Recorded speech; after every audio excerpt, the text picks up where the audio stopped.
half-done poems for you tonight. So it'll be an exercise in vulnerability and sharing drafts with an audience. So I hope you take it in that spirit as well. The first poem I'm going to read, though, is one that I've read out before. So if you've heard it, just pretend it's different. Hopefully it'll still be enjoyable. I think fairy tales are wacky, man. They're such an interesting way that we get some cultural information, and they're such curious things to hand to children, and for most writers, they're such fun things to play with. So this first poem is called Goldilocks Hunts. Goldilocks hunts for shelter from clouds, stunned at their own force, black skirts hiked to gully wash.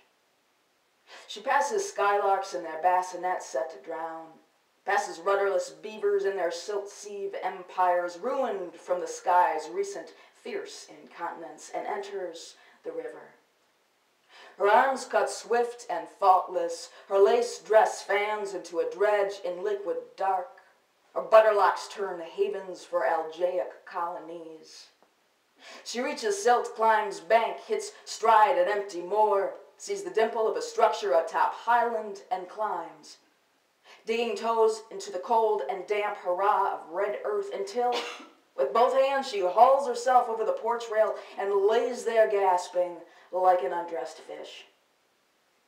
You might say she's a speciesist. When she pulls the Glock from the homemade holster in her nest of hair and waves 3 powdered gentle black bears out of bed and down the moorside, shooting a winnowed hair's breadth from their heels in punctuation, or when, after their backs dissolve into horizon's line, she burns the beds that do not suit her so she can dry her clothes. Naked and guilt-free, she falls with hunger on the pantry. Berry and grub sated, she naps hard as dried sap on the packed earth floor. The bears told tales of exodus for generations, described hot notes of buckshot, the smell of home burning, a ruthless, hate-pale face ordering dawn around, a furless she who flewed God's wet divide to raid the garden. You might say, don't put Glock in a fairy tale. Comb and oil her girl hair. No one passes nests of drowning birds without wincing a blessing. Or maybe you already know this hunger like the back of your hand across a boy's face. Stark and thrill. The careless certainty of taking without looking back.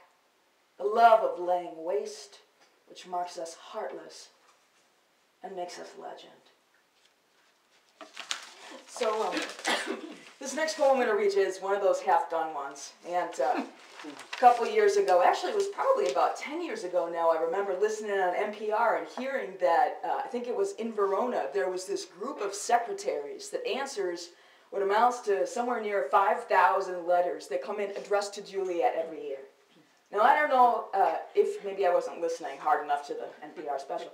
I don't know if the people writing the letters don't actually know that Juliet isn't alive and probably wasn't alive, at least in the form that she was written in the play, or whether love makes us so desperate at times that we're willing to write to a long-dead fictitious character.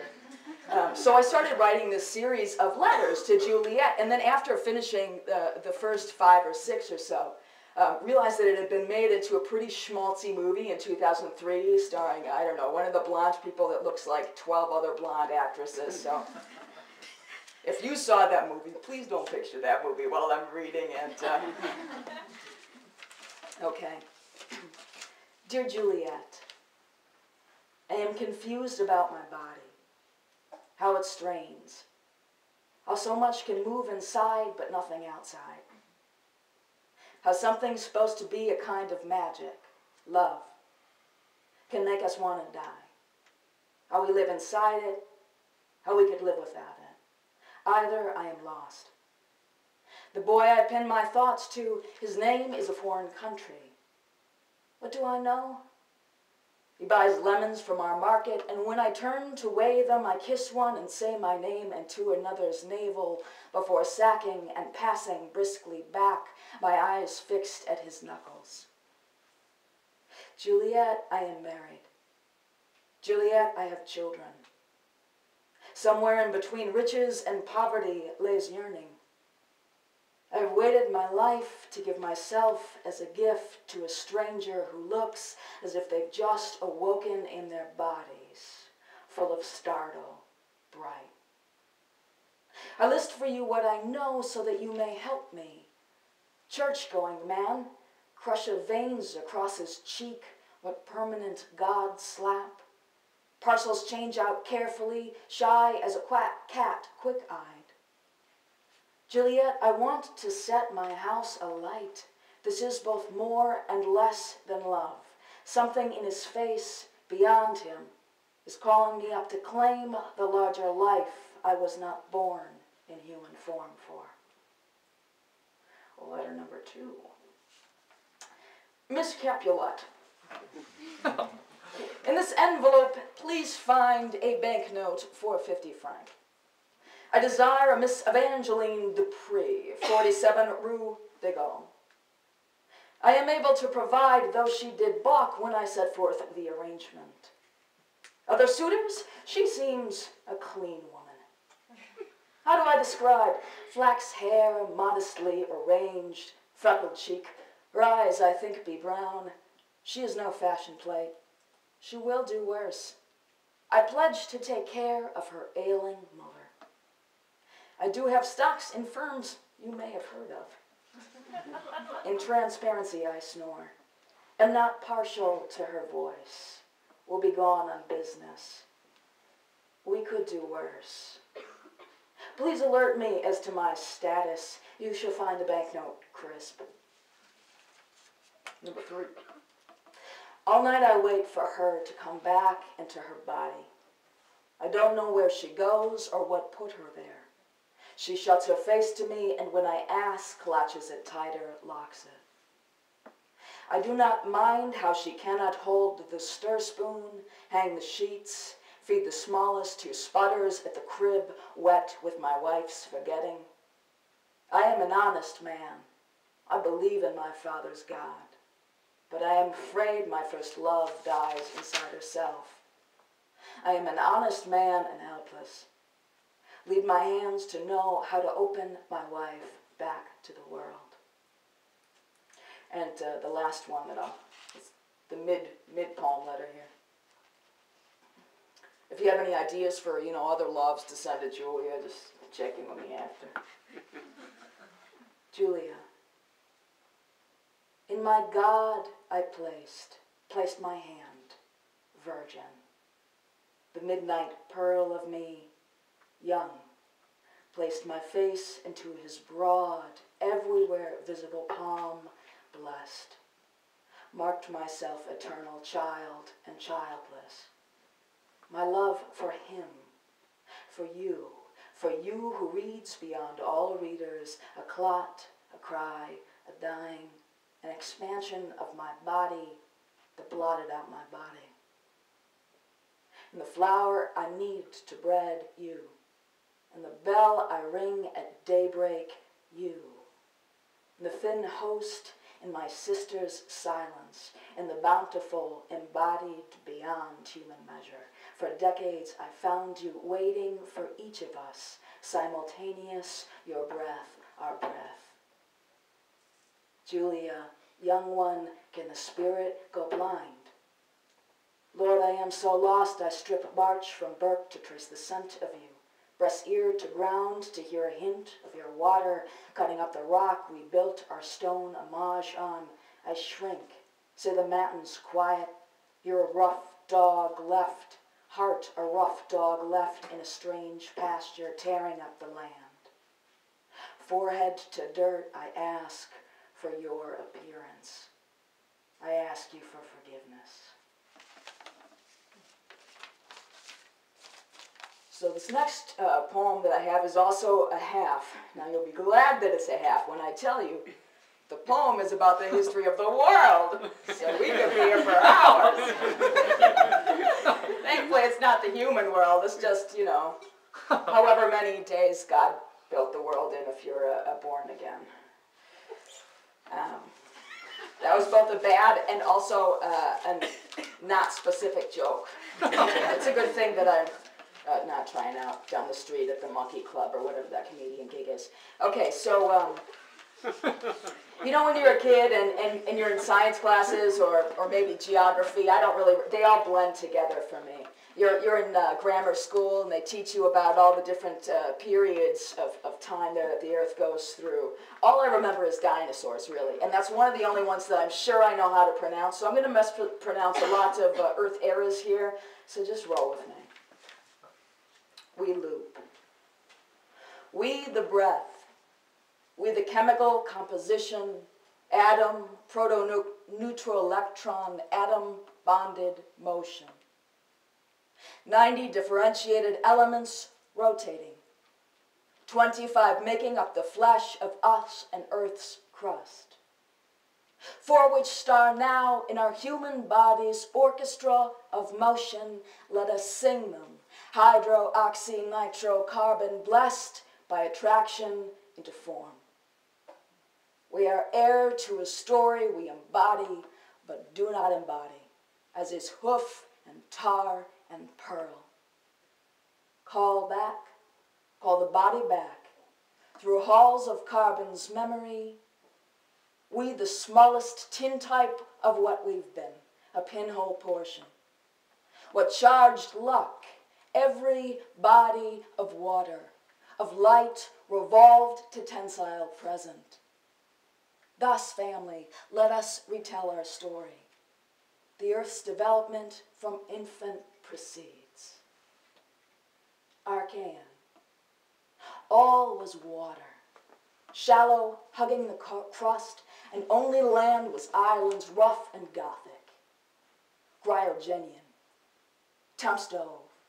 Water curdled to thick ropes of ice all the way to Earth's spelt. Kelp shuddered in glossed beds. Ediacaran were the first burrowers. No claw, spine, shell, soft as boiled eggs, creatures neither plant nor animal, gentle and with some fungic consciousness. Crude brains when technology was wind, ground out by other beasts. Cambrian, the sea teems. All is quiver, mouth, scuttle, a blown field of invention. Plush-vented, ambulating geniuses lived then. How do we ever think of land as our epicenter? Ordovician. Trilobates sag ocean floor. The jawless fish copies itself across the warmed seas still corralled there.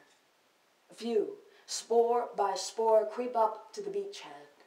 The silver hammer of freeze drops again. Ice creeps over and from sea, jawless and mute floaters clock out. We fall silent but for deafening cleaves of glacier. Silurian, we thaw. Moss forests breathe light above the waterline, below in the swimmer's bone, spine agitating. Devonian, sumptuous with wine. The rings of coral beds count in the Earth's rotation 404 days then, carboniferous. Lush fronds, litters of pteropods, sediment laid down in beds of coal compressed from dead glittered beasts, Permian. Ice then, cataclysmic extinction. Land shifts to one mass, our bodies unified, and when the ice retreats, we are arid as high desert Jurassic. There are bird-hipped dinosaurs here, conifers. Our forests start to sing with slushing water music.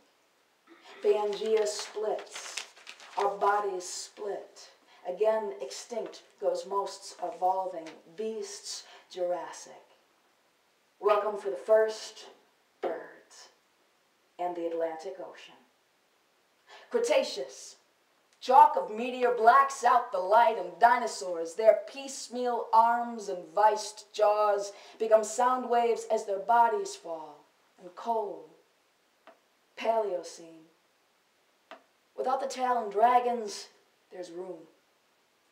Marsupials and their soft pups, the primate and the platypus, insects and snakes flourish, the Rocky Mountains lift Eocene, Africa, an island, the tethered sway of grass begins Oleocene. Forests wane and grasses flourish. Mammals who leaf to leaf before have run and become limber in their ground flights. Miocene, abundance. Plover, whale, raccoon, camel. Three-toed horses, sharks flushing out the path ahead. Pliocene, the dire wolf, the blackberry, the human. Pleistocene, reshaped and reshaped and reshaped in this force called ice. Holocene, the time we've populated with these limbs, this skull, this worship, this wonder at our smallness, this building monuments against it, here.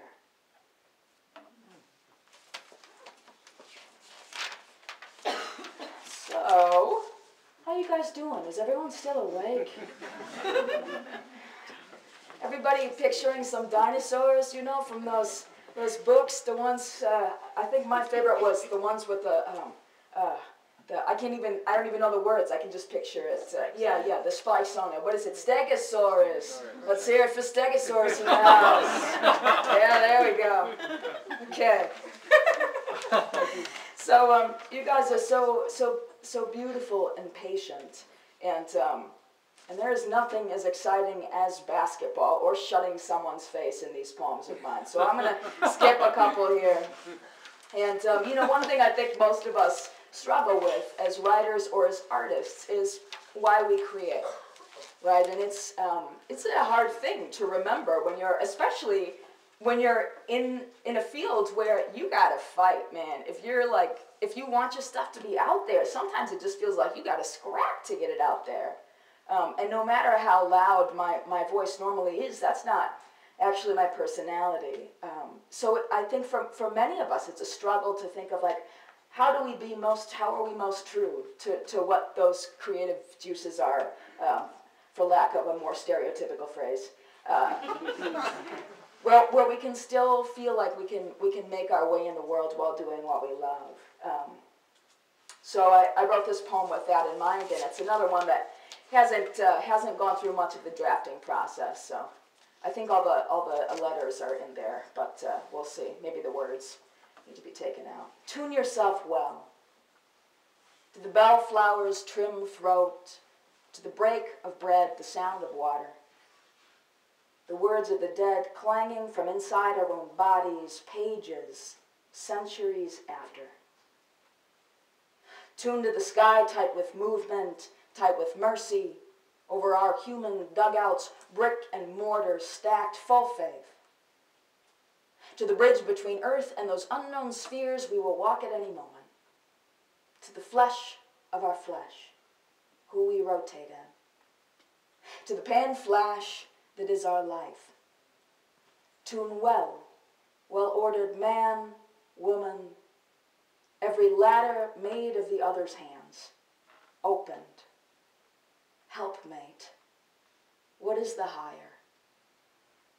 I know you can swim farther, can orate, can drive a crowd to blossom, convince tongues to taste sugar from bitter, count stars by opening your palms and easing them across night's spread. Feel the dead in their lost steps waffling. I know you are extraordinary. Smartest plum in the plum box. Writer fixed to produce and publish mile a minute. Sometimes even you, aghast at such fine lattice works of wit, your forceful brow, liggy, blonde and brio cleavage, shuffling the walk as you click past, milk white, bone black, fall silent. Nothing is wrong with our plumage. Nothing but the not enough. Tune your bell. Unhook the gilded tongue. Unhook the crippled tongue. We are nothing if not blown bigger than our branding. Let our sound be made by one fire-formed body, letting itself be struck at the deepest point by another body. May our songs be so amplified, clear-sourced, our names cannot contain them. And I'm gonna read just one more, and it's kind of hokey, but I think it's always good to end your night on a hokey note. And to begin it, maybe I'm just hokey in general. I think that's all right. Well, I'll just stop touching the microphone. Just to a reminder to anyone who is free. Is it Sunday, James? Sunday. What time is it at? 2 o'clock. And it's the Winter Festival of Poets. Winter Festival of Poets. There's some fabulous poets. I'll be one of the people joining fabulous poets. I won't claim that for myself, but we'll be down here at 2 o'clock if you're feeling like you need a little invigoration. So this is much less of a poem and more of just a really kind of a jolly incantation. And after kind of a hard week for a lot of folks, why not a jolly incantation, man? So here we go. Revelation, revelation.